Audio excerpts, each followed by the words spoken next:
Hello and welcome everyone. I am Angi Shah, an associate for urban development at the Institute for Transport and Development Policy.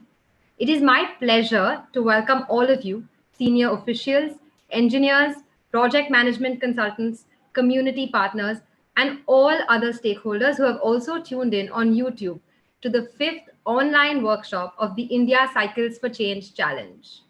Today, we will focus on the submission requirements and evaluation criteria for stage 1 of the challenge. We will further discuss the learnings from the design and testing process in conversation with a few cities, followed by the presentation of the day. So let's have a look at the agenda of the day. We will be starting with Mr. Rahul Kapoor's an introductory address by Mr. Rahul Kapoor, Director of Smart Cities Mission. Following that, Ashwati Dilip, Senior Manager at ITDP India Program, will take us through the submission and evaluation process for Stage 1. We will then discuss with officials from Vadodara, Bangalore, and New Delhi on the learnings of the cities from the design and implementation works. The panelists for this session are Mr. Priyank Shah, Chief Architect, Vadodara Smart City Development Limited; Mr. Shamant Kuchangi, Head Traffic Engineering and Transportation Cell from the Directorate of Urban Land Transportation, Bangalore. New Delhi's learnings would be presented by Shri Dharmendra Kumar, IAS, Chairman, New Delhi Municipal Council; Shri H.P. Singh, Superintending Engineer, New Delhi Municipal Council; and Mr. Abhimanyu Singhal, Partner at Architecture for Dialogue. This will be followed by a presentation of the day, how to design inclusive streets for cycling and how to test the pilot interventions by Aditi Subramanian, followed by a Q&A session. So before I jump in, I would like to highlight a few housekeeping rules for everyone here. Participants and panelists, feel free to chat and interact with each other in the chat box throughout the discussion. Please type your questions, however, in the Q&A box. Our team will shortlist these questions for the Q&A session. And finally, if you like a question, you can also upvote it to bring them to our attention. Aditi, if you can go to the next slide, please. So to start, let me very quickly take you through what different cities have been engaging in since our last workshop. Excitingly, today we complete 100 days of the challenge since the launch, and it has been a fantastic journey already. Every time we receive updates from cities, we are amazed by the phenomenal and diverse engagement each one of you has been able to kickstart to encourage cycling. So this slide in front of you celebrates the progress of all the cities in a nutshell. As you can see, over 50 cities have made efforts to create inclusive teams to take forth the challenge. City teams have also reached out to their citizens and gathered over 57,000 responses to understand the barriers that the citizens are facing. Around the country, cities have also kick-started the process to transform their streets by identifying pilot stretches. As you can see, over 370 kilometers of street length have been identified, and over 200 square kilometers of neighborhoods have been considered for pilot transformations across the nation. Next slide, please. So citizen engagement initiatives over the past 3 weeks have also been extraordinary. As a tribute to the father of our nation, on Gandhi Jayanti, we saw over 20 cities using their spinning wheels, their cycles, to envision a more sustainable future by rolling out cyclathons, cycle rallies, and many other initiatives. Cities such as Agartala, Chandigarh, Kanpur, Udaipur, and others have rolled out various other very innovative initiatives, such as Nukkad Nataks or street plays, cycle family photo contests, and deploying of cycle squads to ensure safety of cyclists on the street. Next slide, please. So at this point in the challenge, we know that many of you have already conducted your handlebar surveys and identified the pain points. Over 25 cities have also initiated design solutions for the pilot interventions. Many of these cities, such as Vadodara, Newtown, Kolkata, Nagpur, and Surat, and many others, have also conducted focus group discussions to address the concerns of the key stakeholders. Cities such as Bangalore and New Delhi have also tested these designs on the ground, and we will be hearing from them later today. For those cities who have not initiated design solutions, it is now time to take the next step.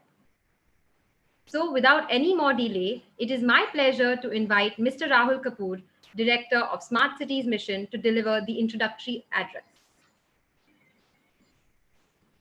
Thank you so much. So indeed a pleasure to interact with everyone from the cities, especially with regard to this initiative, which is so close to my heart. And in fact, I'm sure all of you who are there being a part of this journey over the last 100 days, and the kind of work that has been done, this I think is one of the most successful initiative. And I know that we have not completed it. And it may sound a bit premature to say it right now, but the kind of buzz that this program has generated in the cities, it is really wonderful and amazing. And it's growing by the day. And it has encouraged us to basically take things forward with regard to some of our other challenges, like the Streets for People challenge. And there are other such initiatives that are going to come up now in the coming months. One thing that I would like to say is that this is not something that we need to look at it as a challenge. It's not like a competition, and we do talk about the spirit of competitive federalism being in play, wherein we all want to improve and do better than the other cities. But it is more of a campaign for behavior change, a campaign to bring about a change in the way we do our city planning, in the way we design our streets, in the way we design our civic infrastructure in our cities. So it is a campaign to bring about that mindset change in our people and all the stakeholders who are engaged in that.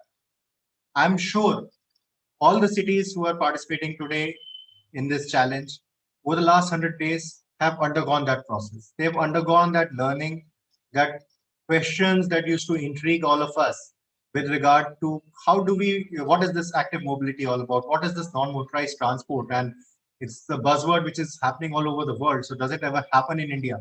Or will we ever have something like a cycle movement happening in our country? Every one of us had been pretty dejected or had probably given up in most of the situations with the kind of pressures that the urban local bodies face. But then came COVID, and along with that, a lot of opportunities were there to rethink public transport, to relook at mobility. And that is where an opportunity was created to bring about the cycling revolution in our country. And the Cycles for Change challenge has been able to catalyze the entire ecosystem in the urban sector. And even beyond that, it has got so much of visibility and so much of awareness that has been generated due to this. And I do not think anybody would have said anything negative or would have had any adverse comment on this, because all of us deep in our hearts want this campaign to succeed. So rather than being a challenge, it's more like a campaign for change. And these campaigns for change are basically reorient the way we work in our cities, and that is the journey to becoming smart. So we had been building roads earlier, we had been trying to do public bike sharing and other kind of such interventions. But then the real change in the way we work is going to be brought about by imbibing the basic principles of these such initiatives. So look at it like a campaign for change rather than a challenge for Cycles for Change, right? And looking at the success over the last 100 days, we have more than 25 cities that have initiated the process of designing solutions for cycle-friendly interventions for their selected corridors and neighborhoods. And as shown in the earlier slide, that more than 350 kilometers of corridor length and almost 400 square kilometers of neighborhood area has been transformed across the nation. The success of the campaign with coinciding with the celebration of Gandhi Jayanti, that again basically symbolized that how this campaign was given so much of a prominence on Gandhi Jayanti, because every city must have chosen some initiative on celebration of Gandhi Jayanti, and this was what was the theme that was seen across in most of the smart cities and other cities that were part of this challenge. And the kind of media coverage, the content that we have, I think it is time that we actually bring it all together at one place so that it becomes available to the larger community, to the larger ecosystem of all stakeholders, to actually see what all work that our cities have done, and the kind of work that has been done has been brilliant. I think it's not something that we need to learn at the end of the campaign. It is an ongoing journey wherein we are all part of it. And there are a number of CEOs who are there as part of this webinar. They would like to know, they would like to understand. They're all here to basically listen to the three cities that are part of this webinar today, which is the fifth in the series. We all want to hear from you. We all want to listen to you, and probably showing it as a repository online in our Cycles for Change website or in some kind of a similar website would be really helpful to basically make this more sustainable. All that effort should not go down. And probably once this content, this learning is made available to the larger ecosystem, even those who have not participated in the challenge or those who are still trying to learn the ropes can also basically improve on themselves. And who knows, maybe we will have a real change happening in a city which is outside the Cycles for Change program, because I would be completely happy with that. I think that would be the real achievement of being a lighthouse smart city, if we are able to catalyze our other cities to adopt that change in their working to the work that we implement on ground in a smart city. So your pilot interventions, your initiatives, your projects are very important, and please do that in full effort and full zeal, with full zeal, and please try and propagate it as much as possible with your other cities, with your other peers, so that they also learn from you. So I now would like to just talk about today's session. I would like to welcome our three panelists. Today we have New Delhi, Bangalore, and Vadodara, who will be sharing their learnings, and they've done some excellent work in the cities. I mean, if you look at it, New Delhi just created a pop-up children-friendly cycle plaza, and that has got a very positive response. And similarly, the other cities would be talking about their own projects today. So one last thing, I'd just like to urge all of you to maintain and step up the current momentum for the next few months so that we create these impactful projects on ground and scale up strategies for the stage one submission, because that stage one submission timeline is also nearing. So those are the technicalities of the challenge, of course, that we need to go for look into. So with that, I think I'll just close this opening address and now would hand over to the moderator for taking this session forward. Thank you. Sure. Thank you so much, sir, for that introductory address. So now let us begin with the exciting next segment, like you rightly mentioned, that all of you have been keenly waiting for, the submission process and the evaluation criteria for stage one submission. I'd like to introduce the speaker for this episode, Ashwathi Dilip, Senior Program Manager, ITDP India Program. A short introduction. As a Senior Program Manager, Ashwathi Dilip is leading the complete street strategy, policy, and projects for the ITDP India program. She has been working with the national, state, and city governments, providing them with technical assistance on sustainable and equitable urban mobility. Over to you, Ashwathi.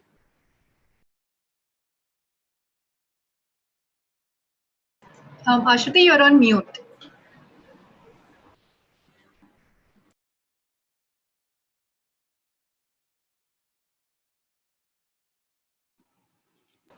Thank you so much, Angi, and thanks, Aditi. Can you hear me right now? Yes, and we can see your screen as well. Yes, thank you so much. Yeah, thank you. So I think, Rahul Kapoor sir has just set the stage very, very rightly, saying that what we do need to focus on is creating a campaign for change itself. Now, while, as he mentioned, a very important milestone that's coming up in front of us is our stage one submission. I'll also take every moment to let you know how the stage one submission is also a part of creating a campaign for change itself, and how we can build on the momentum that we've set up right now towards the future as well. So the stage one submission, in fact, includes three components. One is the pilot intervention, two, the scale up strategy, and three is how we are building support for cycling, what we've done in the past and going ahead as well. We will be sharing a template for the submission shortly, and all of you can use that template to fill in your submission itself. Now, with respect, to the pieces that we have been looking at, we've done a lot of workshops about the pilot intervention, and today we're going to focus briefly into the scale-up strategy, as well as what are the components that you need to put together in the building support for cycling as well. So first, let's take a look at the scale-up strategy. Now, the scale-up strategy for the Cycles for Change challenge has three components: the cycling plan along with its investment plan, the NMT policy, as well as how we plan to set up institutional frameworks for delivering on the ambitious plans that we're setting up as a part of the plan, as well as the policy.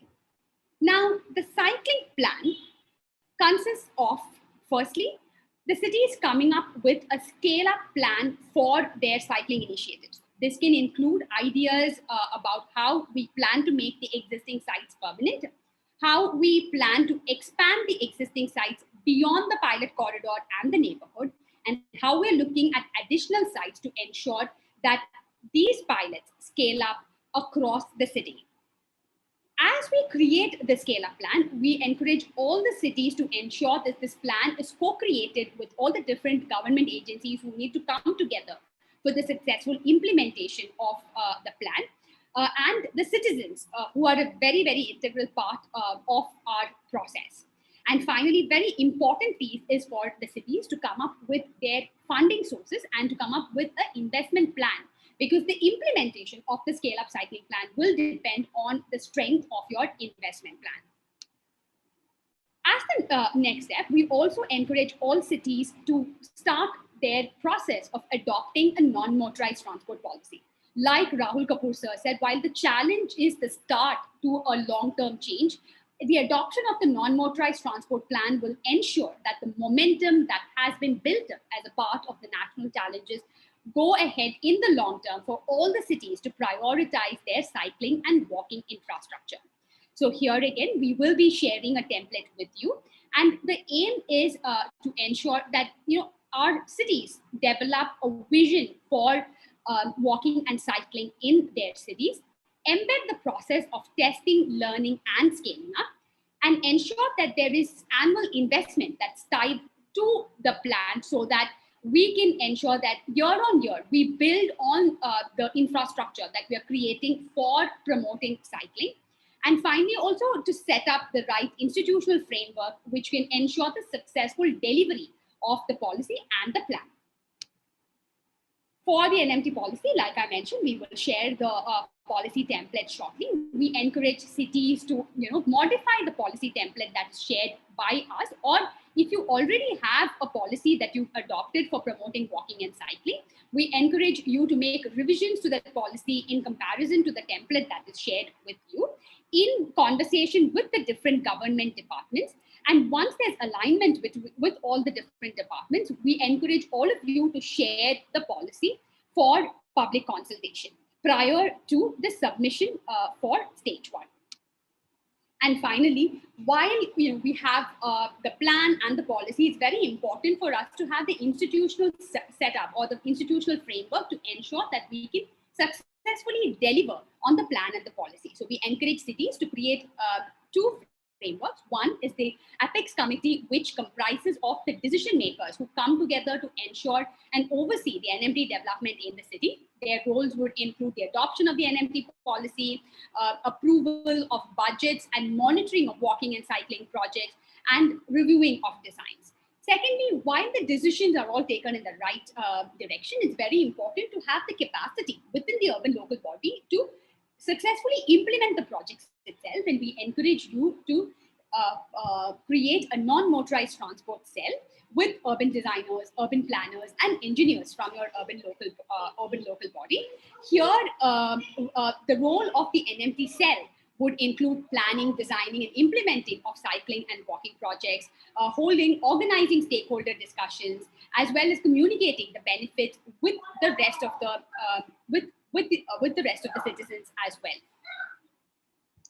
The third part of the stage 1 submission will include building support for cycling. So here, most cities have already taken up various initiatives to promote cycling, but along with a along with documenting the initiatives that you've already taken, we also encourage you to share with us your plan for the future. So how do you ensure that this is a campaign for change, not just this year, but also going ahead? And we encourage cities to leverage technology to ensure that there are digital platforms for our citizens to engage with us as well. So as we come to an end of what the submission requirements are, let me very quickly take you through the evaluation process as well. So the timeline for the submission and the evaluation process is as shown on the slide. By November, we will be sharing with you the submission template. Second.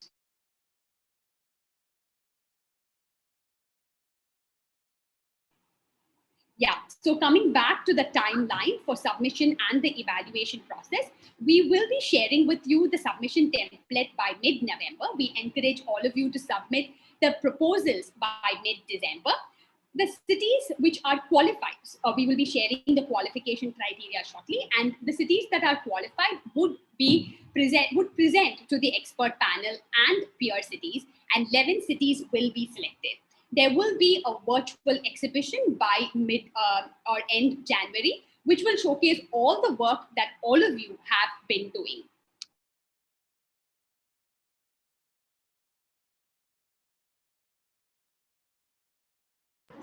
Qualification, as I mentioned, the qualification would include these three components. So all cities should submit the pilot intervention, which includes testing both the corridor and the neighborhood. They need to submit the scale-up strategy, which includes the scale-up plan with the investment plan, the documents showing that you all have initiated processes for adoption of the NMT policy and initiated a process for setting up the institutional framework. And finally, the work that has gone ahead with building support for cycling itself. And here are the marks that are split between the different pieces for your clarity. So the pilot intervention would be given a total of 80 marks, which are divided as 30 marks for the corridor intervention, 30 marks for the neighborhood that you've tested, and 20 marks for the desirable interventions that you have included in your designs. 40 marks of the scale-up strategy would be towards the cycling plan along with the investment plan. The progress on the NMT policy and the institutional setup would have 20 marks each, and the scale-up strategy comes to a full of 80 marks. And finally, for building support for cycling, there's 40 marks for the initiatives that have been taken to promote cycling, as well as any technological platforms that you create for promoting participation. So to give clarity about the how these cities would be selected itself, while of all the cities that have qualified, while there would be an expert committee that is set up and they would select 8 cities, each one of you cities would have the opportunity to select one city that you think has been exemplary and have done some fantastic work. So amongst all the votes that you all would be choosing, there would be 3 cities that are selected. And at the end of stage 1, 11 cities would be selected for the stage 2 right now of the India Cycles for Change Challenge. As you know, this challenge will have multiple rounds, and we will once again go through the session shortly after that. More details about this would be shared shortly with the cities. Before we go into discussions with the cities to see some fantastic work that has been done on the ground by Bangalore, New Delhi, and Vadodara, let me stop to see if there are any questions regarding this particular section. No, Ashwati, we have not received any questions regarding this section yet. Perhaps if we have any, we'll take them towards the end of the workshop. You can carry on with the discussion with the cities. Thank you so much, Angi. That's a pleasure to know. But we do look, if there are any questions, please do share with us and we'll be very happy to take them.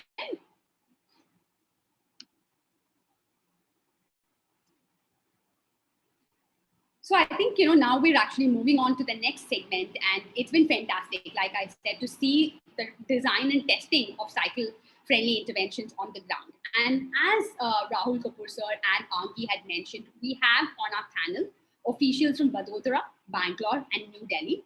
on the learnings of the cities to share their design and implementation work. So without any delay, can I please invite Priyank Shah, the Chief Architect of Vadodara Smart City Development Limited, to share the work that Vadodara has been doing. Over to you, sir.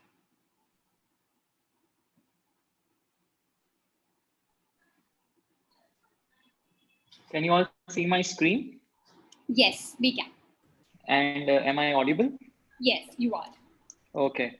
Hello, everyone. Good afternoon. I am Priyank Shah. I am the Chief Architect and the Nodal Officer for Cycles4Change project, representing Vadodara Smart City Development Limited. So as we know, the subject for today is design of corridor and neighborhood. So what we did was, I'm just going to give you a brief about the 3 pilot projects that we have shortlisted. We have total of 5 areas that we're going to work on to, and within the first stage, we are planning to come up with 3 pilot projects. So we have distributed the pilots into 3 main components. The first part is called Sustainable Connect, in which we are trying to highlight certain sustainable initiatives that the city has initiated across the city, and to make sure that it fits in with the cycling initiative, we want to include it in the Sustainable Connect. Pilot number 2 is a School Connect. In this, we are planning to connect at least 10 schools in one area and develop a neighborhood circuit of cycling along the route. We have the third corridor project, which is Government Connect, which is the approved project that I'll be talking more in detail about today. So if you look at all the 3 pilots, their average length is around 6.5 to 9 kilometers. And if we talk about the neighborhood area of impact, then it comes around 7.15 square kilometers.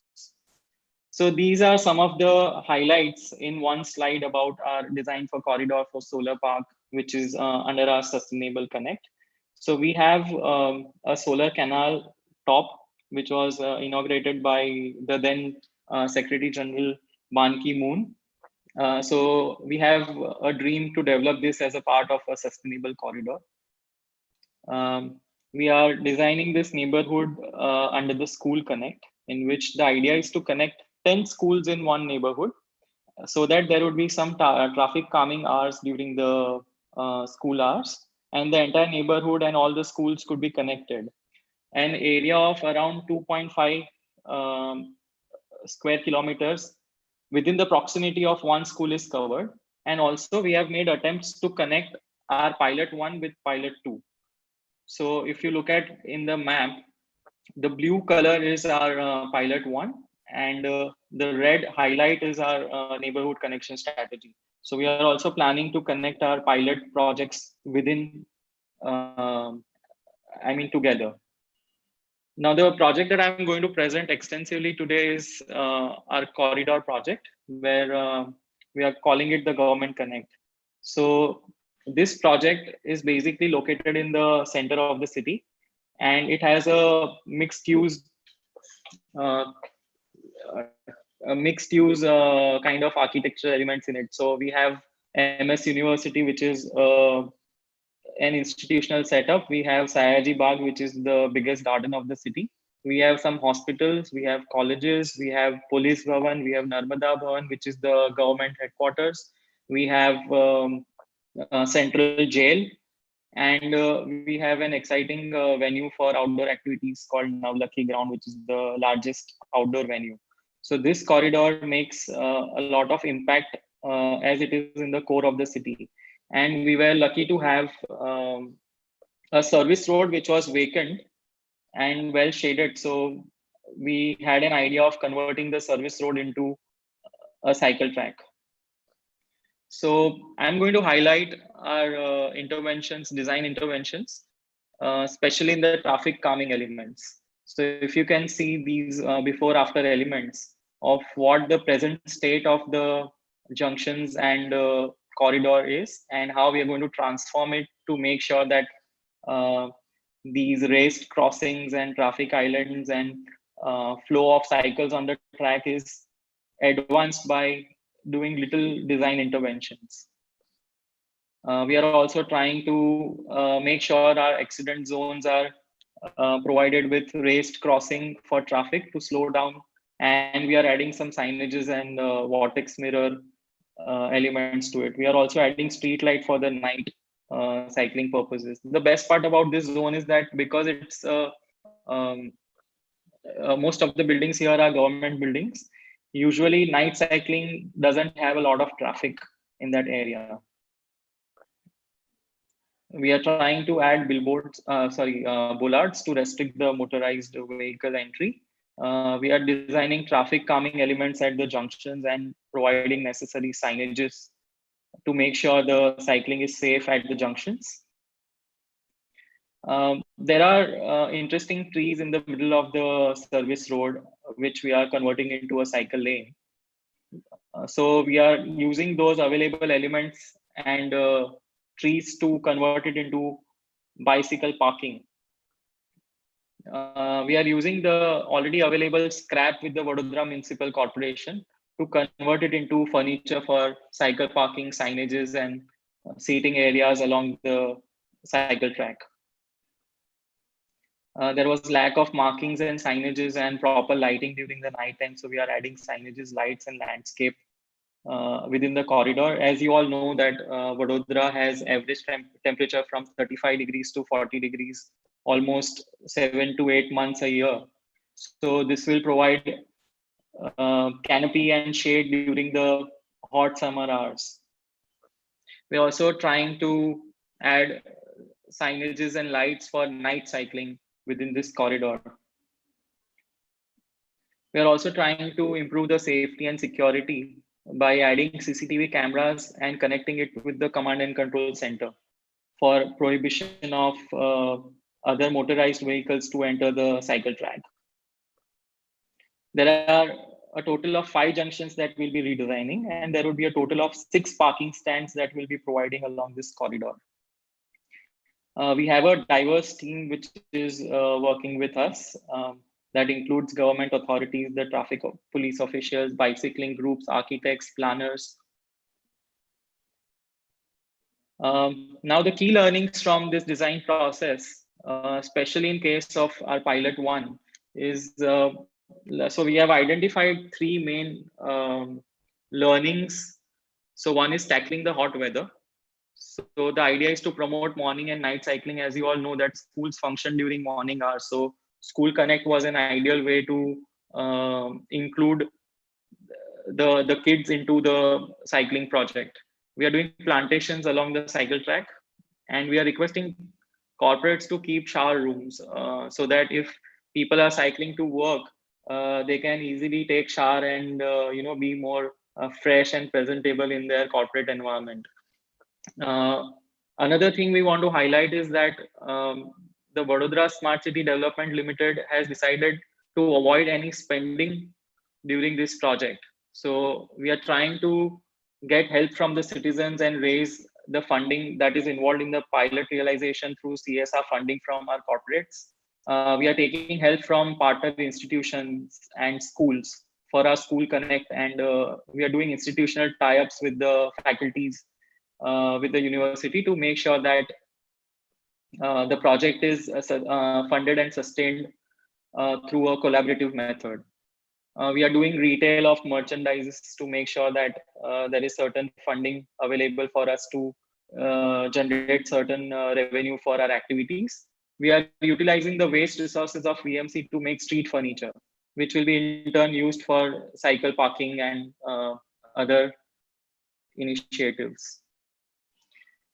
We have an inclusivity manager who is working on different inclusivity plans. We are having School Connect, which is including all the kids.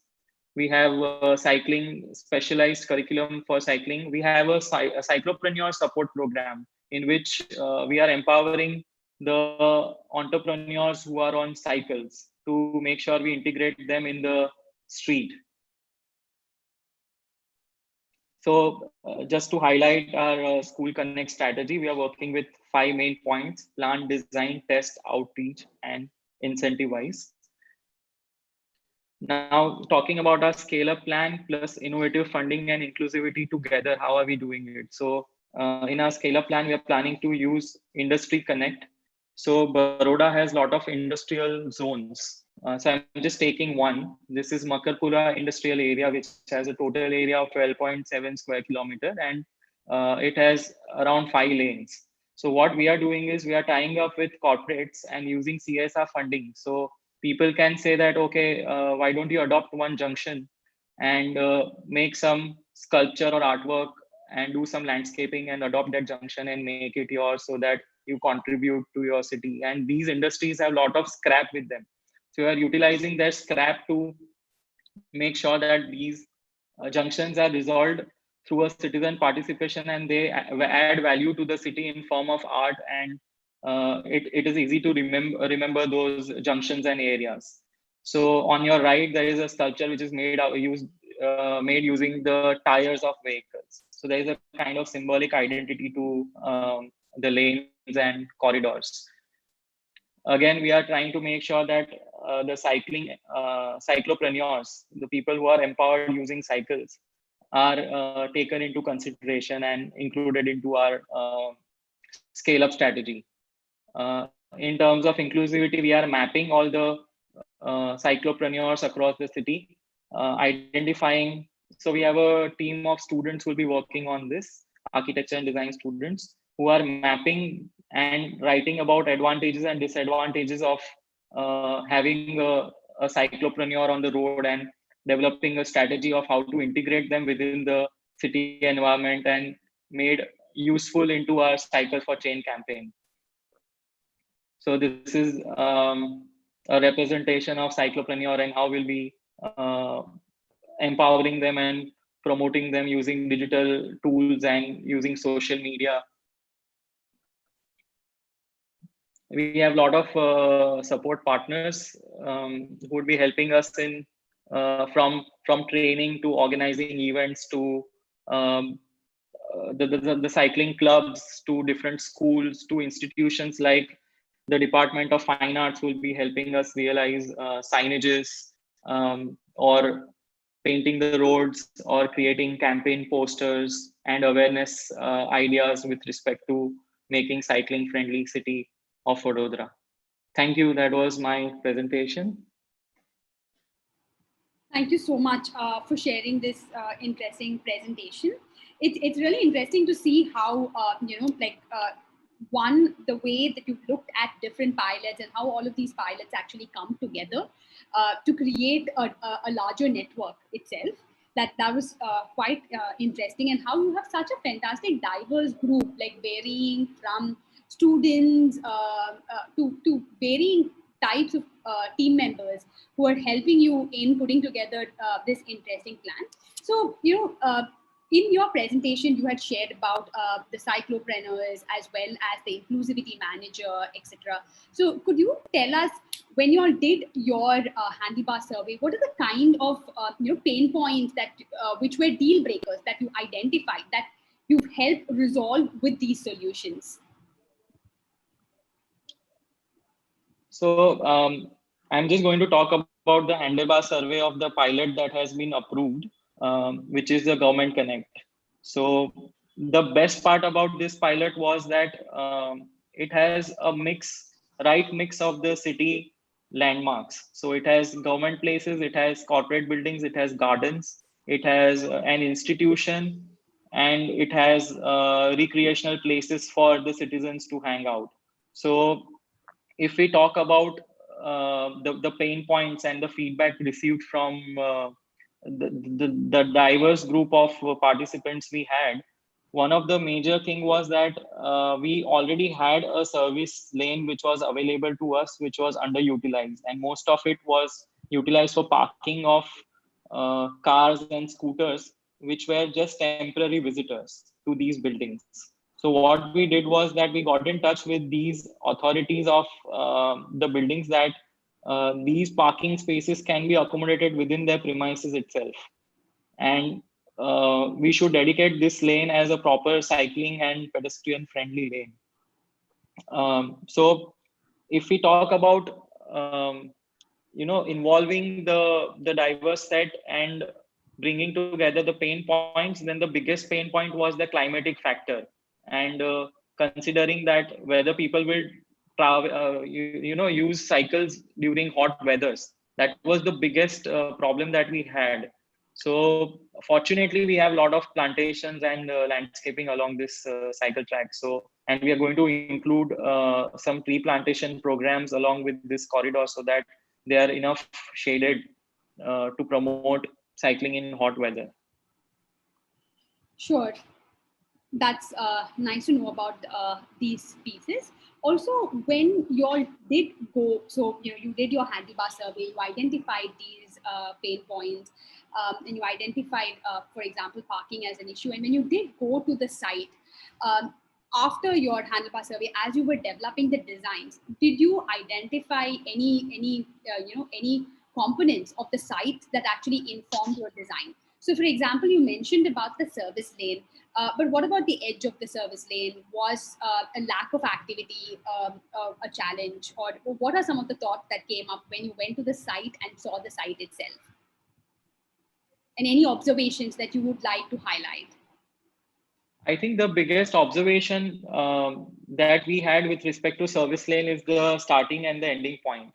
Because what we see in almost all the Indian cities is like we would adopt a cycling when there is a cycle available from point A to point B. So I should be able to take a cycle from my home to the service lane, to the pilot project, to another pilot project. So eventually the strategy is to connect the entire city using the lane. So the starting and the ending point selection was the major decision making block that we had, that what should be the starting point of this corridor and what should be the ending point of this corridor. So we have this project that the Vadodara Smart City Development is doing, which is a solar rooftop dome kind of structure right after completion of a bridge. So we wanted that whatever we do should make at least a kind of, it should make an impact with respect to the citizens, that they are doing something which is worth appreciating within the city community. Sure. So we selected that as the starting point, and there is a public garden which is quite big called Sayaji Bagh. Sure. So we selected the garden as the ending point, and then we have 7 junctions in between. Yeah. So the idea is that this track should be able to provide us avenues and opportunities to extend the length of this track and convert it into a neighborhood plan when we want to extend this corridor into a neighborhood. So that's why we selected this corridor, because these 6 junctions will eventually lead to almost the entire city center of the city.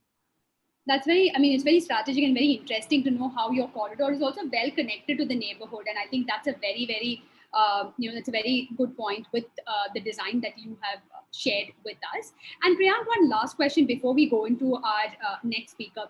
Is also, did you all have any conversations with the daily cyclists who might be using these corridors? Were there anything that was actually preventing them from using these service lanes? I know you spoke about the parking, but is there anything, did you have any conversation with cyclists on the ground other than the team that has actually joined you for the handlebar surveys? Yeah, I think there is a team which is interacting with almost daily cyclists. So they are not the ones who are part of some cyclist groups, but they are like the daily wage workers or the cyclopreneurs that I showed to you. Sure. That what kind of cycling they want and how are they thinking this cycle lane to be. So their biggest problem is junctions. Sure. So they are worried about the junctions. They are worried about sustainability in point of whether this lane would be actually used as a lane or would that be taken up as an encroachment. So that is another concern that they had. And third concern was the night cycling, because most of these cyclists, they finish their daily routine around 11 o'clock at night and they return to their homes back around that time. So, whether the cycling is safe, whether there is enough light during night time, because this service lane didn't have enough lighting during the night time. So they had to cycle in the main road, sure, which is having, a reasonably fast traffic compared to the service lane. So that is another concern. So I think just by providing necessary lighting at night will solve a lot of their problems. Sure. I think, Priyank, like you've also highlighted a very important point that it's not just enough that you do our surveys during the daytime, but nights are equally important because there'll be a whole host of other challenges that can, that we would observe when we do these surveys in the night as well. Thank you so much, Priyank. We'll come back to you at the very end of our panel discussion. But next, I'd like to invite Mr. Shamant from the Directorate of Urban Land Transport, Bangalore, to make the next presentation on what the Garden City, our Bangalore city, is doing with respect to implementation of the Cycles4Change challenge. Yeah, thanks, Shwati. I think I'll try Sorry, to share if I may just request Sure. all cities to stick to the 7 to 8 minutes limit for all presentations. Sure, ma'am. Thank you. Try my best to do that. Let me just try to share. Okay, is it visible? Is my screen visible? Okay, Yes, good. yes, Good. sir. Yes. Good morning, everyone. My name is Shamant. I'm the head of traffic engineering and transport cell at DULT. So what I'm going to present today is our pilot plan for Bangalore, and as well as some thoughts about our scale-up plan for the city of Bangalore. DULT oversees urban transport initiatives in the entire state of Karnataka, and we have 9 cities participating. But today I wanted to just present on Bangalore, which is our capital city.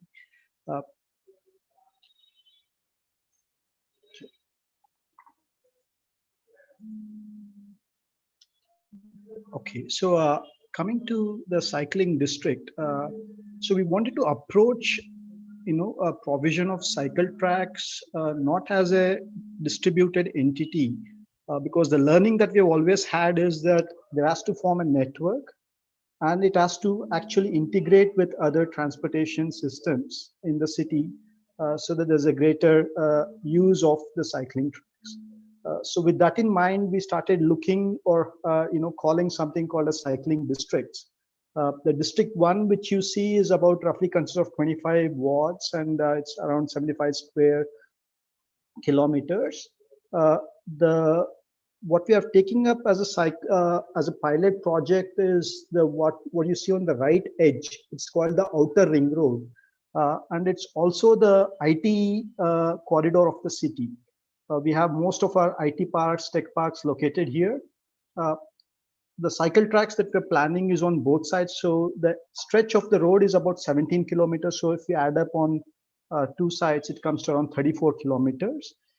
Also, what we wanted to tackle during is a small stretch of about 7 kilometers in a neighborhood called HSR layout, which is one of the major neighborhoods that feeds employees into this outer ring road corridor. So that's the kind of pilot that we are choosing. And the problem to solve is this. So this is a typical picture of outer ring road. It's a very wide corridor. It's a major arterial. We have 6 lanes of main carriageway. We have 4 lanes of service road, and you hardly find space to move. And that's a very typical condition during either morning or evening peak hours. As you see on the left, it's kind of with tech parks. They're all very high dense, high employment, high dense employment. Virtually, it comes to a halt during peak hours. So what we thought was, when we are trying to do a cycle track, we thought let's be a little bold and try to tackle in the most difficult part of the city, and that's the IT corridor of Bangalore. So this is the vision that we have. We have already planned to put a bus lane, a dedicated bus lane. It's not a BRT, but a little bit of a flexible bus lane. We have taken out of the 3 lanes that we have in the the main carriageway. We have taken 1 lane for the buses, and the service lane part just adjacent to the bus lane. We are planning to take it for the cycle track. So we'll have a 1.5 meter wide cycle track. As of now, we have gone ahead with barricading this with bollards, flexible bollards. The reason being that these flexible bollards are very easy to put up. So in the short deadline that we have from MOHUA for the C4C challenge, we thought this is something that we can actually achieve. It also gives us a lot of flexibility to learn, flexibility to redesign or look at the design if something doesn't work. So it's a good test bed for us. With that intent, we have gone with this particular designs. Luckily, we also have a roughly 2-meter wide median, which separate the main carriageway with the service lanes. And we are utilizing that for putting the signages. We have designed a very specific signage for our cycle lanes. As you can see, it's a boy riding on a cycle, and we also have it with different colors to indicate whether it's a corridor for work or a corridor for transit or a corridor for other purposes. So which kind of gives people a visual cue on which track or which corridor they need to take to reach to their destinations.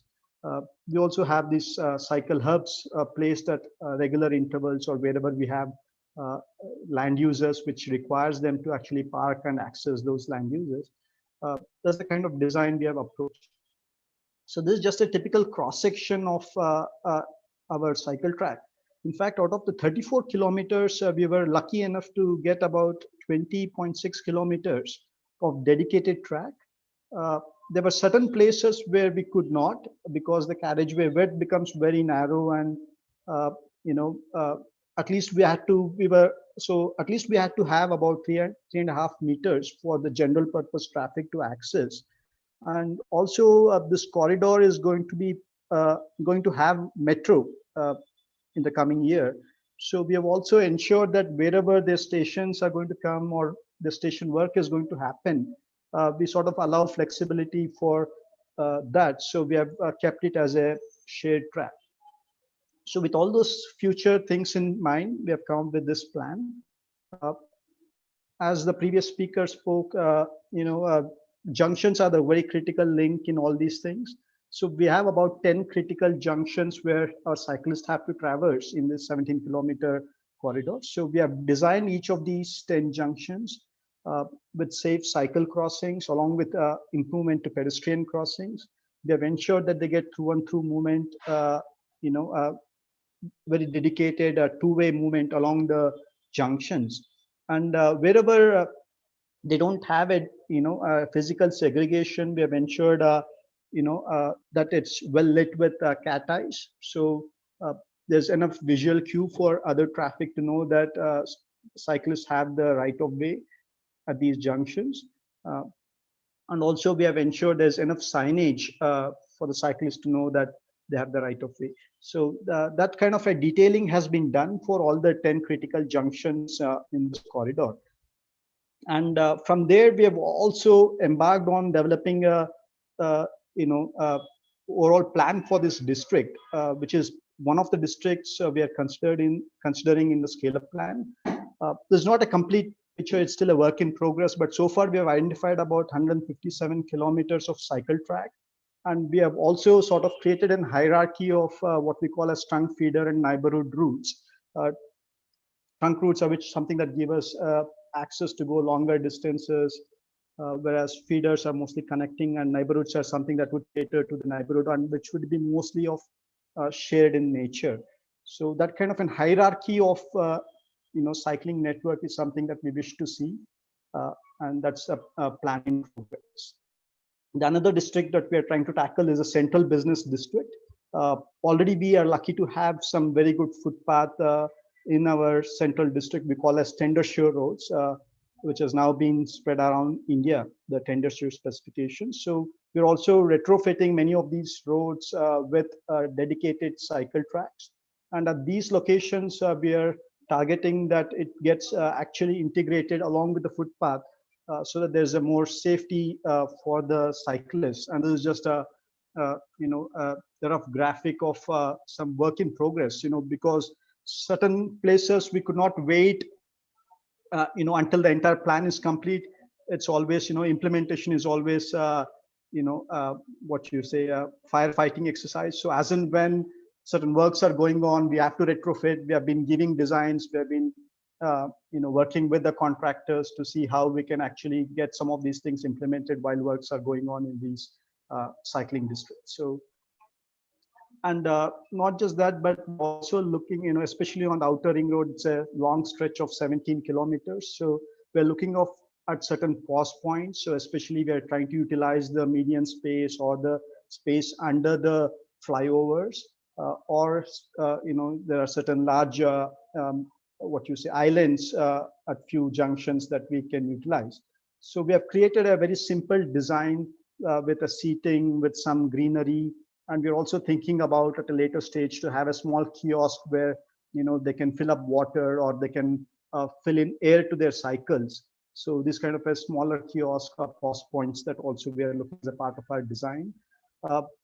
We have had extensive sort of discussion with various stakeholders to see how exactly we need to do, because surface quality is very important to ensure people feel safe and people feel comfortable to ride on. And after extensive discussions, we are going with asphalt, which we feel is the best surface to deal with. As of now, we have gone with plastic bollards, but we have a lot of learnings about that, which I want to share in a later slide. And we are also going for a color-coded signages, which actually tells us what sort of destinations exist in these corridors. As I told you, ORR is mostly work, cycle to work. So we have a certain color which indicates it leads you to workplaces. Roughly, the current pilot that we are doing is costing us about 60,000 per kilometer, because a lot of it is retrofitting. Our major sort of works that we are taking up there are fixing the bollards. We are actually re-asphalting the cycle surface to a better quality, and the signages and some amount of pause points. So, and entire budget is coming from our urban local body, BBMP. They've already budgeted. They have a separate NMT budget under which we are implementing all these things. Coming to learnings, the very important thing is to engage right from the beginning. Even before we did any planning, we had a joint survey with the Commissioner, Additional Chief Secretary of Urban Land Transport, the Commissioner of Police, and all the stakeholders. We had BBMP, we had BMRCL, we had BMTC, and not just that, but we had the citizens group in that meeting. Luckily, we have our bicycle mayor, and who has created a group of something called as bicycle ambassadors. They're all representatives from these IT parks who are actually leading these efforts to promote cycling in those IT companies or IT parks. So we had those people on board as well. So right from the beginning, we had a lot of learnings on how to do, what to do, what they like, so that so we don't actually retrace a lot of our designs, but we do the right thing from the beginning. So I think that's very, very important, and not just them, but also to ensure that we get the policymakers or the politicians on board. We had to, in fact, that 17 kilometers comes under two MLAs. So we had a very upfront meeting in the beginning with them. We made them, sort of do a inauguration. I don't know what you call that, stone laying ceremony. So they feel excited that something is happening in their constituency. So we had them all on board, so that the further as we implement, the obstacles are very less. Being IT capital and working on the IT corridor, certainly we could use a lot of data that we could leverage on to identify what are the pain points, where people are coming from, where we have the highest demand, which are the roads where people would like to cycle. In fact, we did a competition called Mark Your Routes. It was an online competition which was thrown out to the citizens of entire Bangalore, where people could actually go and draw on which corridors they would require a cycle track, or which are the corridors they would frequently want to ride on. So we could crowdsource a lot of this data. We also have a public bicycle sharing currently operational. And we got real-time data from the public bicycle operator to see where exactly people are taking, where the demand is, which routes they are taking. what's the uptake at different locations. So we had a lot of data to plan our cycling routes. And certainly what we did from the beginning is a good level of integration. We have integrated with the existing PBS SERPs. We have integrated with the the bus routes that we have already planned. That was a very important thing. And also we have to innovate. As I told you, one is, for a very quick implementation, we went with the bollards, which we thought was the right decision at that point of time. But later we thought it should be something more green. We could do something better than just put the bollards. So now we have called for a challenge. So to see how people could come at different designs for the bicycle lane separator. It's called a bicycle separator challenge. I think we are yet to close that challenge. So hopefully we'll see more creative, innovative designs coming through that challenge, which we can take up in our scaling plans.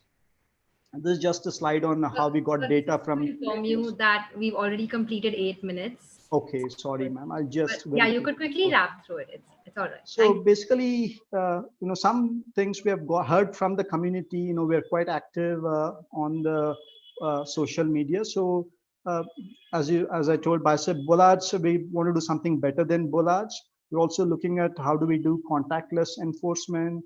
We're also looking,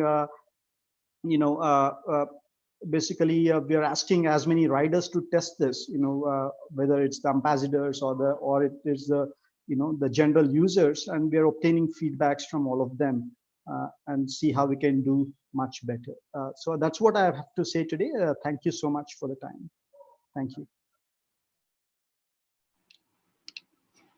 Thank you for that really, fantastic presentation. And I can only dream of the day when the Bangalore IT corridor has both a bus lane, a metro, and a cycle lane, and maybe some progressive congestion parking charges, congestion charges or parking charges, and the streets are no longer choked with this sort of traffic that you showed initially. It would be fantastic to take a look at that.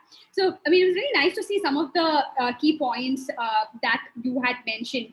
With like challenge ke under challenge, like, multiple challenges that y'all have posted to get like feedback from your public, all the small pieces of what, how cyclists could fill their water, the signage that you were including as well. And there again, if you can have girls cycling as well in your signage, it would be fantastic.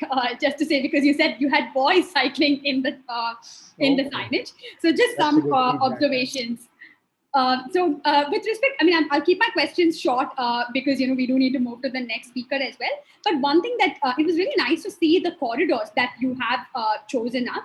And while in your district, you'd also spoken about how you were planning to do things at the neighborhood level. Mm-hmm. Do you all have any thoughts about the neighborhoods that you're looking at, and what are some of the interventions that you might probably be, looking to test in your neighborhoods, if you'd like to share?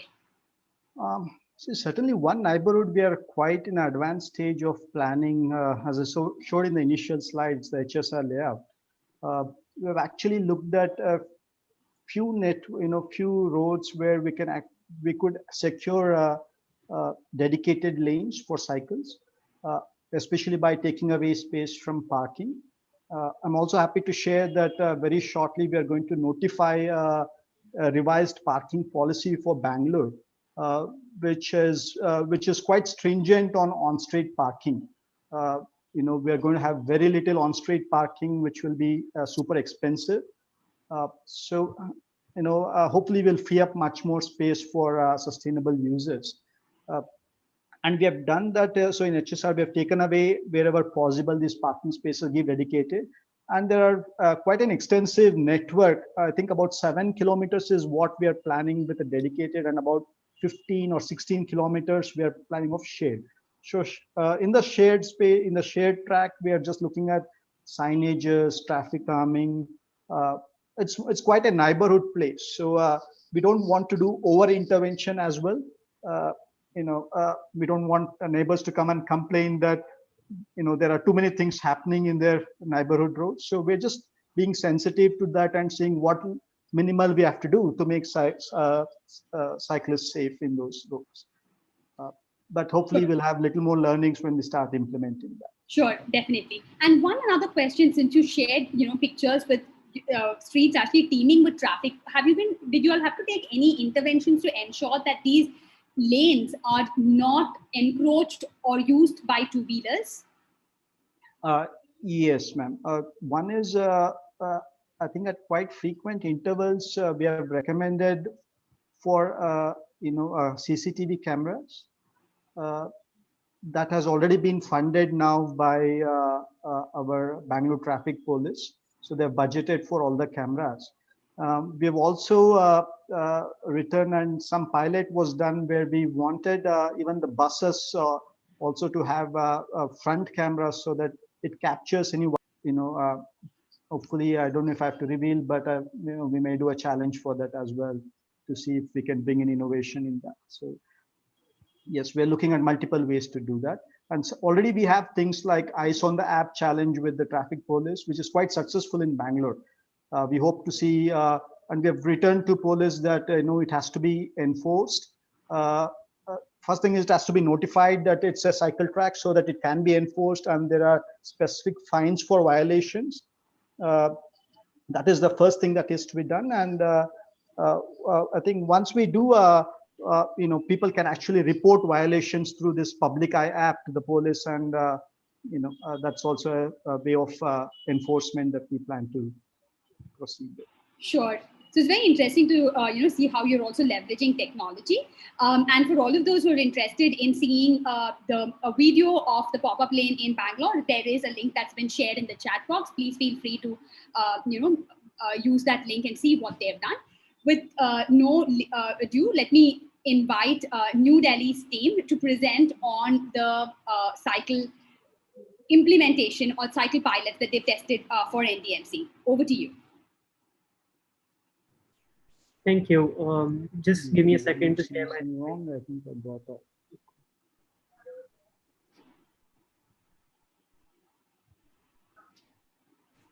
Is this visible? Yes. Yes, myself, HP Singh, Super Engineer, NDMC, Nodal Officer for the cycle tracks and cycle implementation in NDMC area. As we got your message, and hurriedly we tried to implement at least one corridor to showcase, and even for testing for NDMC area, how can best we can do the pilot project along with safety of the cyclists also. So that's why we choose the corridor from the India Gate, where the lots of cycling clubs daily morning and evening they have bikes like anything. So that we diverted to from the India Gate to the other part of the NDMC through the Lodi colony. There's a best experience from the cycling through garden, between the gardens, and having the safe cycling and the neighborhood of the Lodi colony. So that's the corridor he's chosen from the India Gate to the Lodi colony. It is the art districts, so that if we can divert, there are so many places where you can start cycling safely instead of the only India Gate. Next.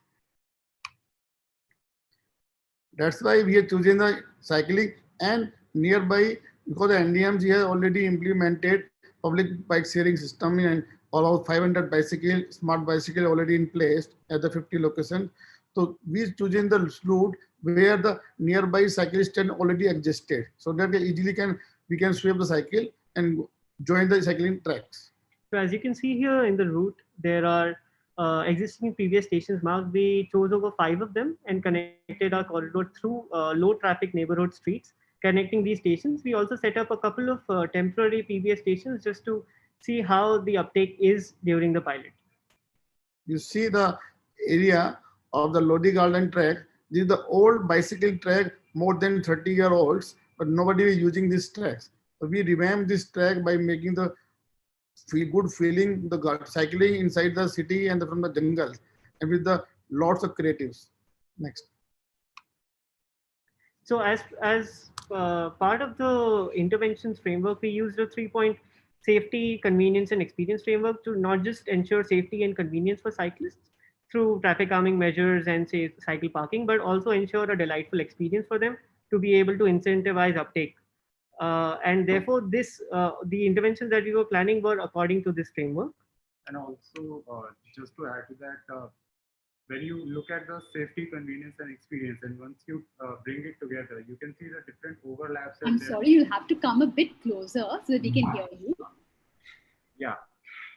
So I was just saying that once we bring it together, you can see there are different overlaps between safety, convenience, between safety and experience, convenience and experience, and there are different things that we tested already in this pilot, and we'll be testing in another phases. So as Mr. Singh mentioned, we took the existing cycle track through Lodi Gardens. We invited Start India Foundation, and wherein street artists and student volunteers worked on making the existing track more vibrant. And this track was open to cyclists and to residents and neighborhoods across to try out. And this has been very well received by the public. As an endpoint to our cycling corridor, we also chose Lodi Art District, which is Lodi Colony. It has over 50 murals there, and we thought that would be a suitable endpoint. And there, in coordination with the Residents Welfare Association, we took up an internal road and picked up a part of the street to cordon off vehicular traffic and convert it into a cycle plus pedestrian plaza. The idea is to test when you give space to cyclists and people on foot, how do they really come and do their activities and in basically. So as you can see again, the floor was painted through abstract street art elements, and there were elements like ramps and just upcycled tire stacks to make seating and obstacle courses. And this cycle plaza actually gave the residents and also cycling groups participating in the pilot demonstration an opportunity to come together and celebrate cycling as a mode of transport, and but also to come together and recreate and talk to each other. And we held many interaction sessions that you would see later in the presentation here. In terms of intersections, I think the previous panelists very rightly pointed out that these are the most crucial things to resolve, because we were even the corridor that we chose was already low traffic streets, because those were shaded, those had low vehicular movement and therefore were safer automatically. But at intersections where they were intersecting with major roads, there were 3 of them. One was a roundabout and 2 were crossings, and we designed our things. I think, yeah. Yes. In this route, we have the 3 major challenges. At the 3 points, the avenue roads are crossing with the RT.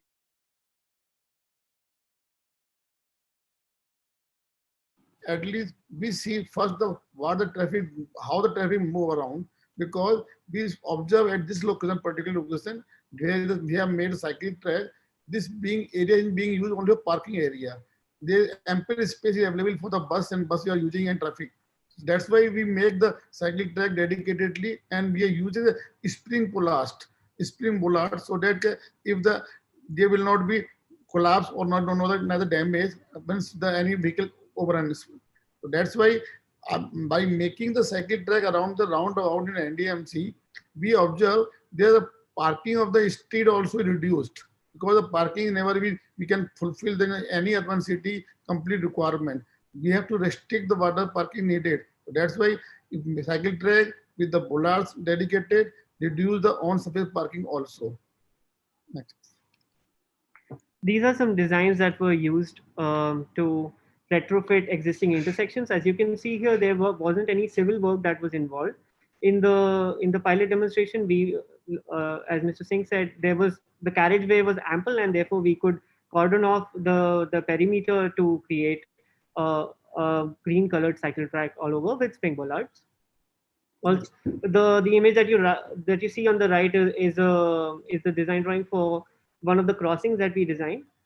And also just the design, how we came about is that when we see cyclists en route, they already take their left side towards the left of the road. And we wanted to just highlight and give that sense of visibility and ownership to cyclists. And that was the basic concept of this design? As you mentioned before, we chose low traffic streets, and therefore a lot of the corridor was a shared stretch wherein we just use symbols to demarcate visibility for cyclists. And a part of the route there, but where there was a higher traffic, we had to dedicate the cycle track, and we chose to not color the track entirely in green for the purpose of the pilot, but only color the conflict areas wherein the vehicular movement would intersect with the cyclist movement. And we would later tell you also about how it went and what were the observations that came out of the cycle pilot demonstration. But as you can see on the left, there are also some numbers and areas attached for the different material specifications. For paint, we use, say, cold paint for road marking. There were also some thermoplastic paint used for the dedicated lanes. There were about 138 cycle symbols and such. In the implementation process, the images that you see on the very left are site visit photos and of street artists and volunteers working on at Lodi Garden. You also see a cycle symbol. We adapted the cycle symbol to make it into a stencilable design, and therefore the design could be replicated with ease and with the by the team working on ground. You also see some traffic calming elements, and this is the roundabouts work being done. As part of the implementation process, this you see Lodi Garden, but you also see Lodi Colony. We had cordon of the road for about 2 days, and the work was completed by working day and night. And as you can see, the result on the very right was that people came in from all across Delhi, and they were very excited to come and be a part of this project. In terms of the pilot demonstration, we were able to launch the pilot demonstration on Gandhi Jayanti, October 2nd, using the event as a way to also promote this event. And the pilot was on till October 10th, that is for 9 days. And all through those 9 days, we were hosting guided tours in morning and evening hours. And those hours were also coinciding with the peak traffic hours, so that we were able to observe and take feedback of cyclists on how their experience was in using the track that we made. In terms of testing the designs on ground, we held interaction sessions at the cycle plaza and also in between the route. Because we were able to ask pointed questions about to cyclists, whether they opted for the track or whether they chose not to. Some did, and we were also asking them about their pain points and what they enjoyed the most.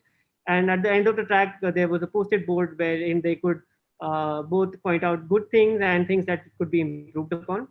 And I think all across the isolated track through Lodi Gardens, which was a dedicated thing, because there is I think it was the safest stretch out of the track. I think it was kind of, people were requesting that more such tracks would be made and such. In terms of observations, we also used documentation, and we used before and after time lapses to be able to record differences. And the event in general paved the way for NDMC to promote cycling even further, and there was a lot of coverage and engagement from people. We realized that bloggers and social media influencers in that sense play a huge role, and I think they need to be included further going under phase 2 and 3 and so on and so forth, because they bring a lot of people in, and that brought a lot of views, in fact, and opinions that were very valuable to plan further.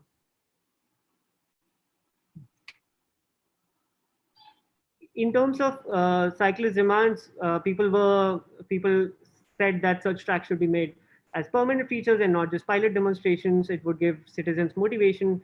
The track and the area, the NDMC area, is a little blessed in the sense that there is already neatness and ample amount of carriageway, and is lush green, therefore is a good place for cycling anyhow. And this kind of pushed that further. Also, our interventions at roundabouts were very well received, and people said that earlier they used to be very careful at roundabouts and often had to walk it rather than cycle it. But the design interventions were proving to be ensuring safety. We also received interesting feedback about the cycle symbols, have the cycles not having a, say, a carriageway, and because we were talking to all kinds of cyclists and not just people who come for leisure, but also people who cycle on a daily basis, and they cycling to them is the primary mode of transport. They said that I would be able to, or we would be able to identify better with the symbol if it say has a carriage behind, and like pointed things like those also came up, which was really interesting. And in the future now, coming from the pilot, NDMC's vision would be to make the area pedestrian friendly, cycle friendly, and have a uniform carriageway. We felt that while we were planning for further phases, we felt that um, the cycle track in that sense can't be planned in isolation. You have to ensure that pedestrians are well taken care of. You have to ensure steps that roadside parking is taken care of. And these were discussed in other cities as well. And similarly, uniform carriageways. Carriageways, sometimes there isn't much traffic, but the roads are still very wide. And across cities, now that we see carriageway being again reclaimed to accommodate an NMT, I think NDMC is also looking at these potential directions to uh, make changes going forward.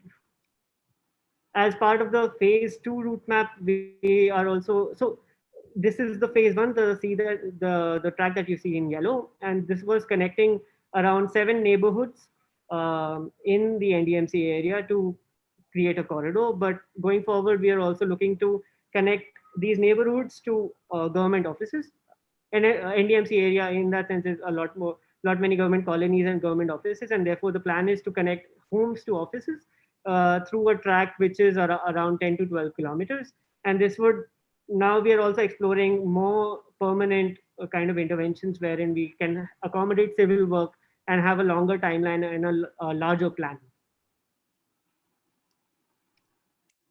That would be it. We are open to questions. Thank you so much, Team Delhi. I think it was a very colorful, intervention that you've shared, and it's very interesting to see how you've revamped like a cycle track which was built 30 years ago, Yes. actually creating a change, as we say, and also how all three of you all, in fact, have spoken about how once you all did this, like parking has reduced. Or you're looking at reducing parking to create. So parking as being one of those key pieces as well as how you focused on even the intersections and how you've created that very well. Also, the collaboration with different other agencies like START, which you all shared, was also very critical, and it really showcases the kind of result that we can create when multiple of us actually come together, rather than us sort of attacking or looking at trying to create solutions only by ourselves. So a collaborative approach has really shown here the success that it can create. And also the way you have looked at having a launch event to gather momentum so that people actually use this, having various interactive sessions and blogging, inviting bloggers, etc. as well. One of the questions that we'd like to ask is that in the neighborhoods, since you all actually looked at closing an entire stretch, what was the kind of feedback that you got from the neighborhoods? Did they repel or did they embrace it? Of course, we saw a lot of people there, but how did you all go about it? Yes, you are right. That generally neighborhoods oppose any government scheme. First of all, they want that you are disturbing their lives. But fortunately, in this Lodi colony, all the neighborhood had supported a day first. We planned only restrict the traffic only the event time, morning and evening. But neighborhood was so excited. Say, no, you please close permanently for 10 days. And they supported also. And after the event, all the kids and neighborhoods, they enjoy anything like this. They want that something has to be happening. And in the lockdown, they need outdoor outing and enjoy in a colorful area. So neighborhoods very supported here. Otherwise, generally neighborhood not support. But in this matter, neighborhood and even the Lodi garden, working Lodi garden, very difficult to work because there are so many ASI monuments and other distance. But we choose the true track between the garden. Walking and morning walkers should not be disturbed. Only 2 point was the conflict point where we have to take care so that nothing has been disturbed for the general use of the garden or the colony. So everybody has supported. Sure. So that's really great to know, and I think even showing such a fantastic pilot is a great way of building support in the neighborhoods as well.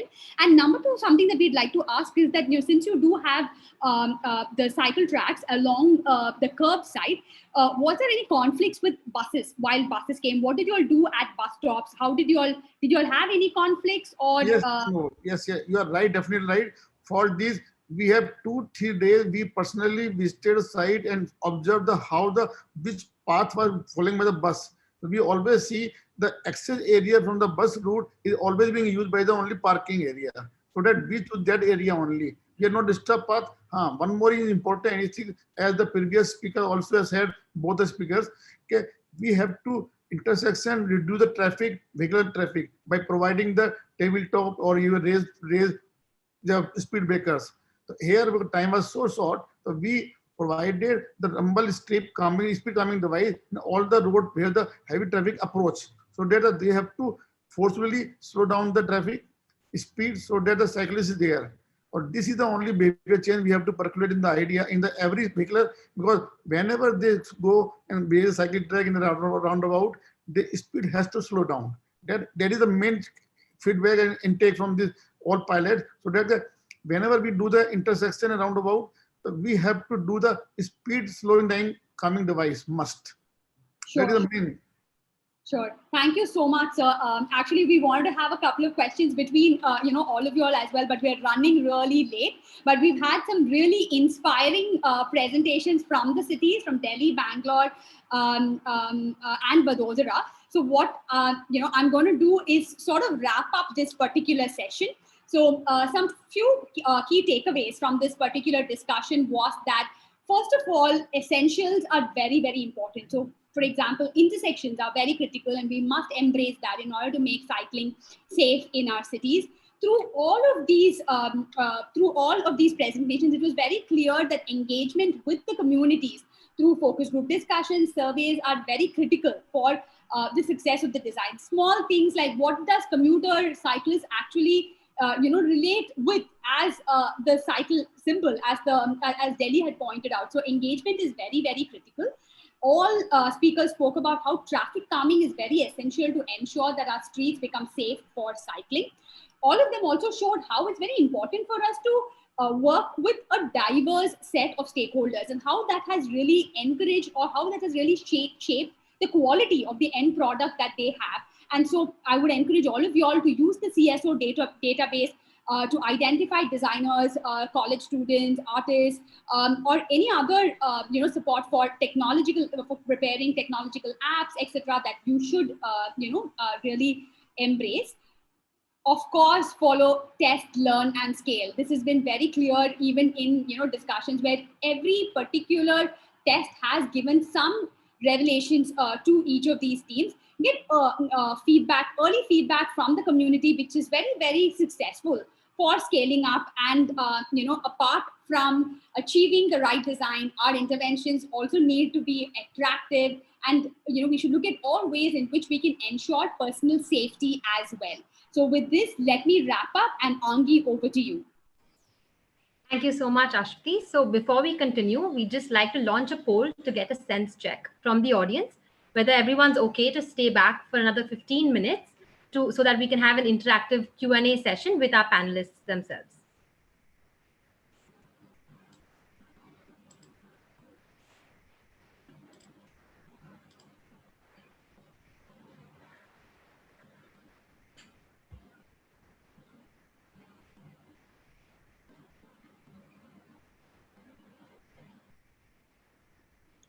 Just a few more seconds, we'll let it roll. Wow. Okay, so 75% of the people are saying they don't mind, we can continue. So we do have a few questions from a couple of cities for the panelists and from our YouTube viewers as well. So I'll just share them with you. The first one is from a YouTube viewer. He's asking that unauthorized parking is the common problem, and often even authorities are unable to control such issues. So this is a question to all the three cities. He's asking how can we deal with this pain point, and what has been their experience in dealing with something like this. So Shamanta, I mean, I would request all of you all to switch on your videos so that we can take it. And whoever wants to take this particular, whoever wants to answer can, go ahead and take that as well. Who would like to go first? Okay, I'll go This first. is regarding the parking, right? Okay. Yeah, after Vadodara, we will come to you. Yes, Priyank, can you please go ahead? Yeah, so I always think that this project is under the Smart Cities mission, and the core fundamentals of smart cities to use and leverage technology for making city life better. So I feel that if we can use technology in a way where the problem of unauthorized parking is tackled, if we try to connect the CCTV cameras with RFIDs and try to put it on the command and control center server, and just try to make sure that we can, include this the issue of parking in some form of a crowdsourced penalty, where if I see an unauthorized parking and I am a cycle rider, I should be able to just upload an image like I upload on social media to the command and control center. There can be a dedicated server to that, and the fine directly goes to the guy, the motorized vehicle who is conducting this offense. Then I think it would be great if we can include this under some form of challenge in the smart cities itself. Sure, Priyank. And Shamant, like you were also mentioning something. No, I just wanted to second that. I just want to second what he told. We should certainly use technology to make it much more, widespread enforcement. So it's very difficult in the current form which we do, to actually monitor long stretches of corridor. And first thing is the policy itself. The city should have a policy to ban parking. We have requested before the policy even comes in place. We have requested police to actually notify no parking on some of these corridors. Hopefully that will help them to enforce it better. I think, technology is the key. Sure. It's interesting that, notify the cycle tracks, ensure that, there's parking management, which is done. And when you're enforcing parking management, ensure that you leverage technology as well. That's a very good point. Angi, do we have another question? Yes, this one is. I think we'll just let the Delhi team speak as well. Sure. Yes, this is always the unauthorized parking issue, but we have done so many projects in Connaught Place also. We created the dedicated pedestrian corridor and the ample parking on road sides. But even then, there is always the vehicle traffic increasing day by day. The parking problem will not be solved.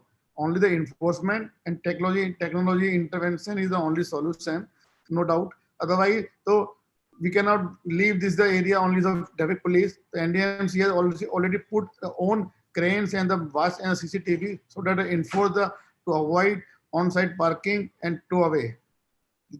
But simultaneously, we cannot leave the project because first we have to create the infrastructure, then the technology come to enforce this. So first we have to create the safe cycling infrastructure also. And as we have also tried in the pilot project and the other city also doing for fast implementation, we segregate by the bollards. But by putting bollards, we have another problem for road sweeping. We cannot road sweep the road to the channel side. It means that after putting this, the road will become the dirty also. So we are using all mechanized sweepers that cannot move over the bollards. If we move our own vehicle over the bollards, then we do another press news, NDMC violating the law.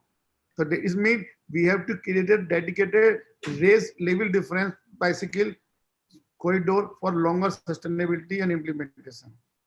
Yes, sir. I think that's a very important point that you raised as well. We're doing something for pilot to be done something very quickly and to show what can happen. But in the long term, we will need to ensure that we convert these into a sort of a permanent infrastructure, which may be quite different from what we're doing right now as well. So thank you for that, sir. Over to you, Angi. The next question is from Jabalpur, specifically for Vadodara. So that's to Priyank. Jabalpur is asking that you mentioned that you converted the service road into a dedicated cycle track, right?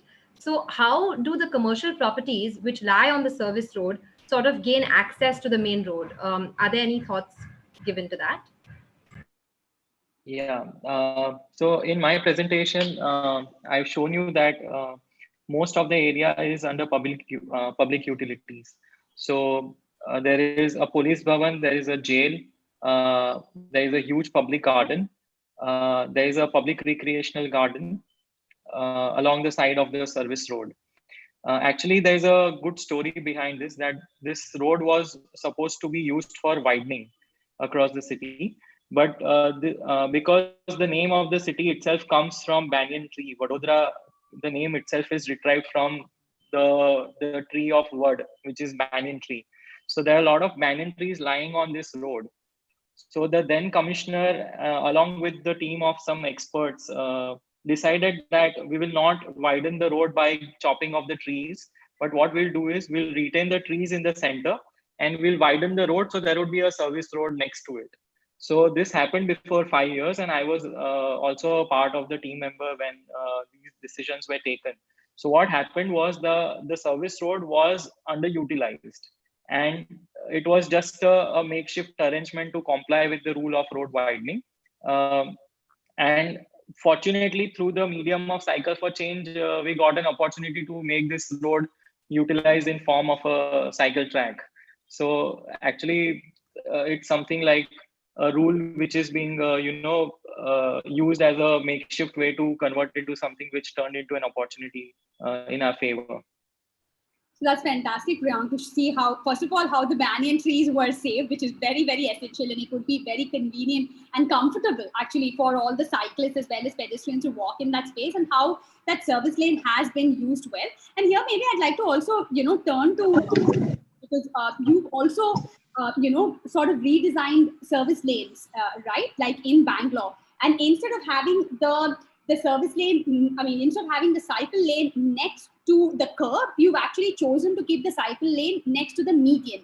So maybe you want to say why you made such a decision, and what were your thoughts behind that? So if someone wants to also use a service lane that is being utilized slightly, how could they probably go ahead with it? In Bangalore, right? Yes. So basically, when we were thinking about where to place the cycle track, we went through both options. It was a simple decision. One is minimal conflicts with the utilities, because right now in that corridor we don't have a dedicated underground utilities. So the utility companies, they keep digging. So we saw that on the right side we have the least utilities coming. So we know our cycle track are not going to be disturbed over a period of time. Second thing is, though it's an IT corridor, but unfortunately at this point of time, the curb is not very clear. A lot of surfaces, or a lot of length of this corridor has been left as a shoulder without proper footpath curb line. So for us to be able to be very clear, make a clear distinction of what our cycle track consists of was a little bit of a challenge. So, but on the right side, we have much more clear curve because of the median. Third thing is, the least, as I told you, this kind of a trunk corridor is what we're considering, which is for a longer commute. So we wanted as little interferences from the property access. So these are the three key things which sort of helped us decide to put it on the right side of the service road. Yeah, thanks, Shamant. I think we've had some really interesting discussion between each of us. And since we are running really late, Angi, I think we will need to move to the next presentation as well. And thank you so much, our panelists from Team Delhi to Team Vadodara and Bangalore. You all have done some fantastic work.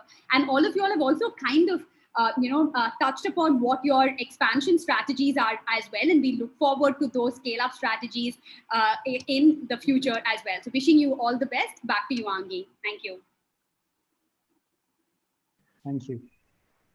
Thank you, Ashwati. Thank you, panelists, for joining in and sharing all your unique learnings from your cities. I'm sure it's been very useful for everyone who's viewing this right now. We will now move on to the next presentation for the day, How to Design Inclusive Streets for Cycling and to Test Pilot Interventions by Aditi Subramanian, followed by a Q&A, of course. Over to you, Aditi. Thanks, Angi.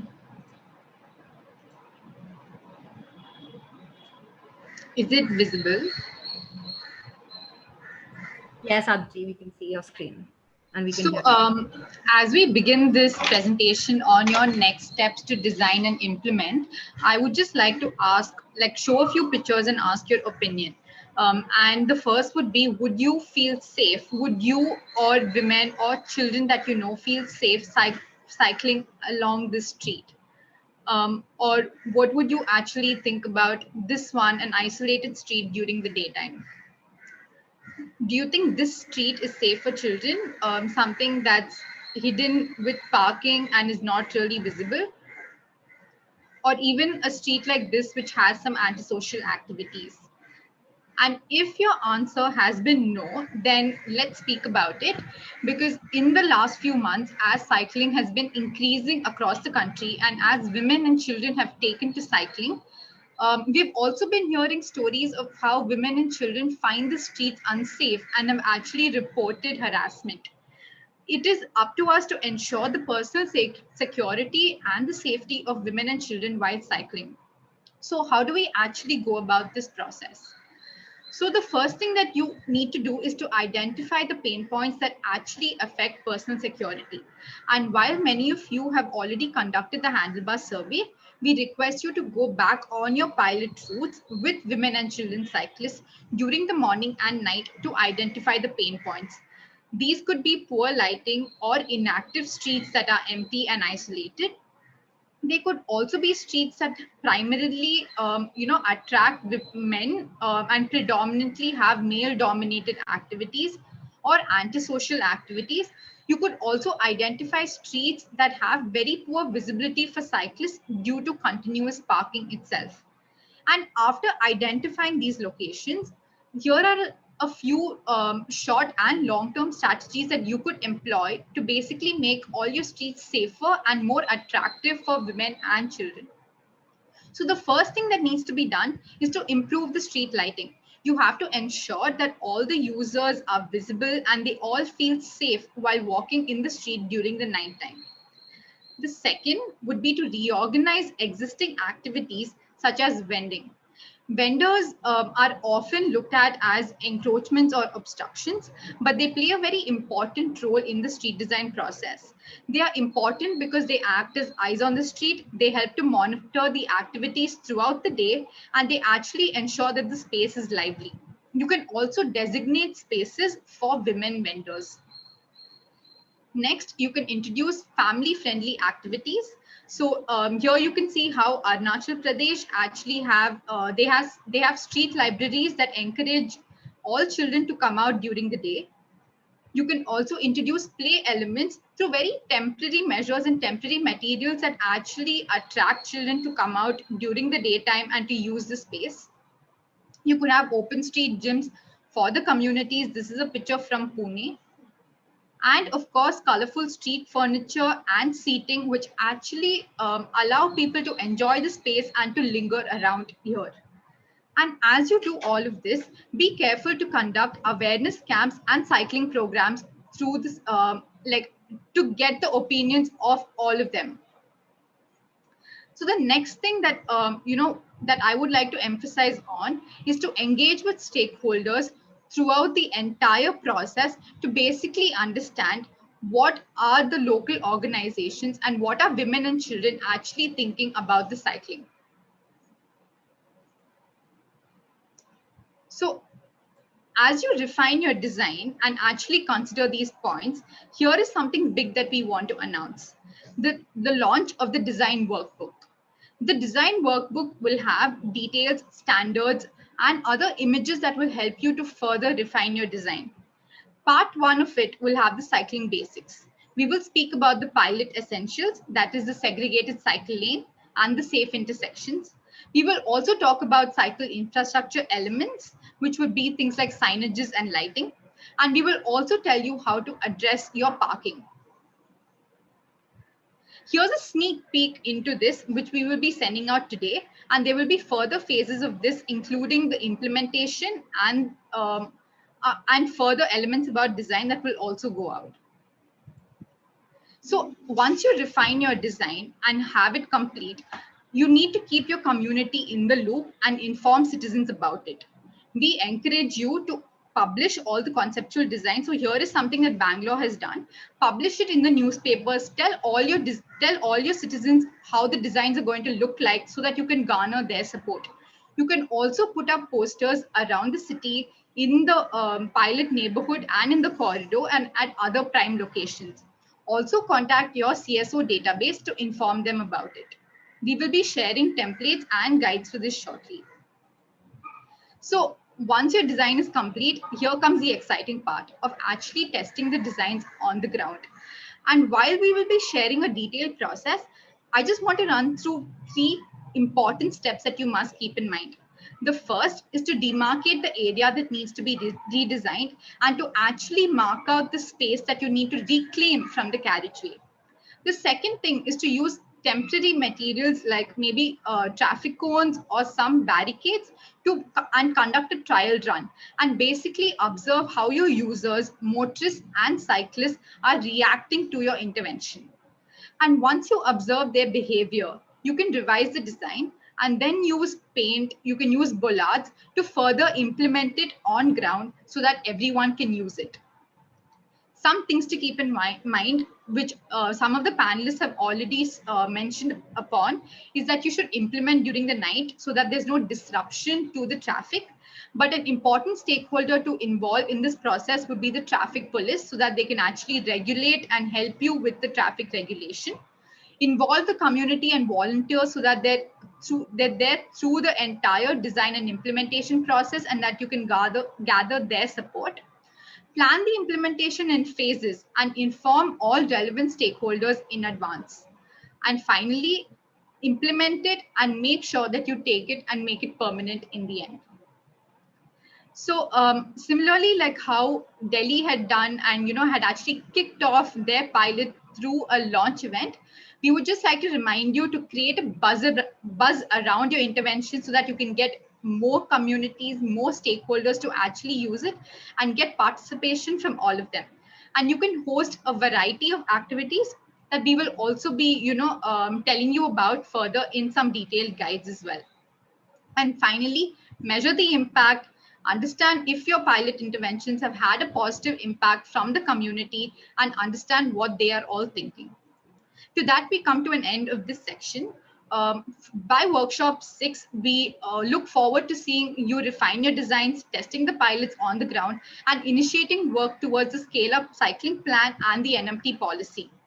We will be sharing templates, the presentations and the videos, and things that you can use to further design and implement on ground.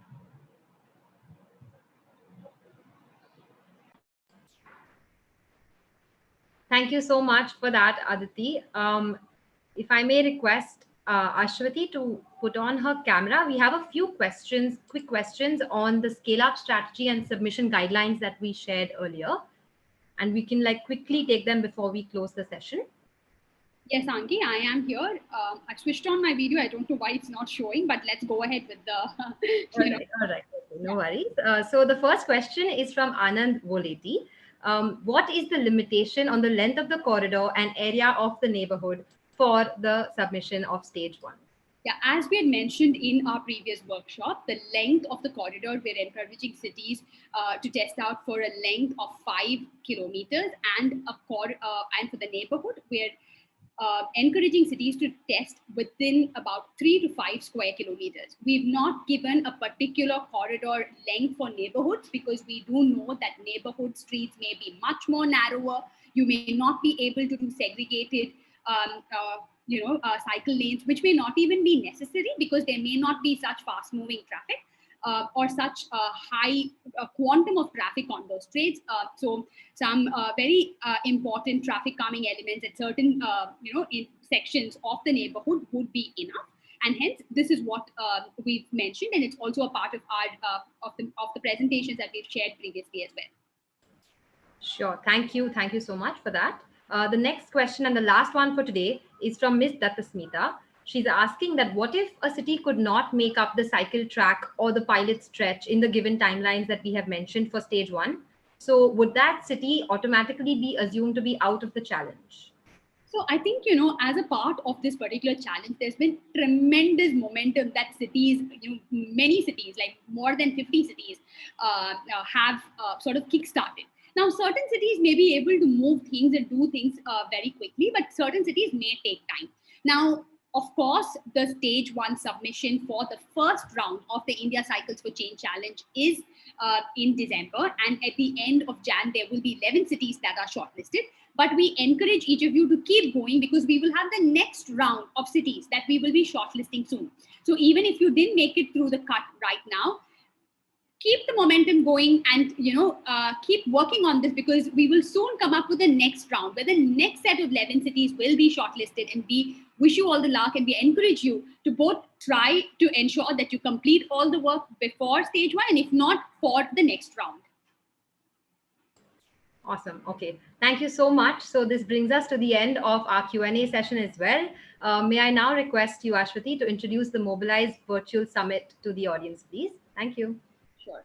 Thank you so much. Just give me 1 second.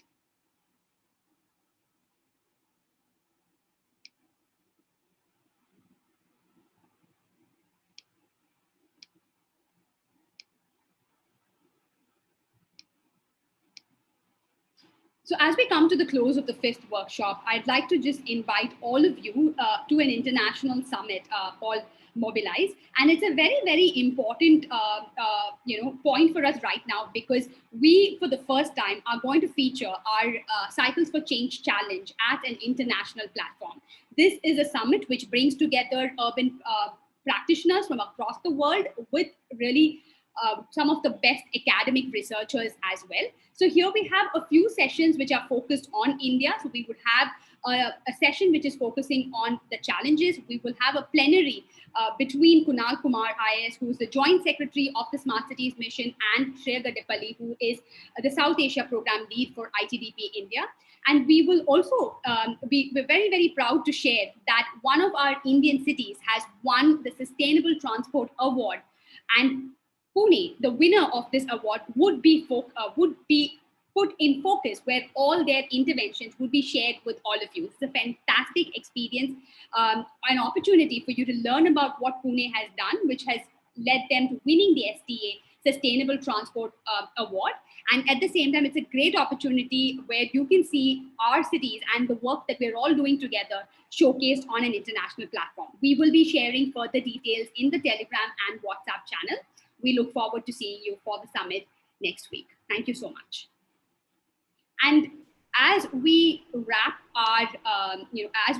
this particular session, I would like to take this opportunity to thank all of you who've been who stayed with us even for another half an hour to be a part of the workshop number 5. All the panelists who presented some of the fantastic work. Thank you to all senior officials, engineers, project management consultants, all our community partners, the stakeholders who joined us live on YouTube as well. We look forward to seeing a nationwide transformation for cycling, and we encourage and we're very grateful to be a part of this particular challenge with all of you. Thank you so much. Until the next session. Thank you. Thank you. Thank you for that, Ashwati. And thank you everyone for joining.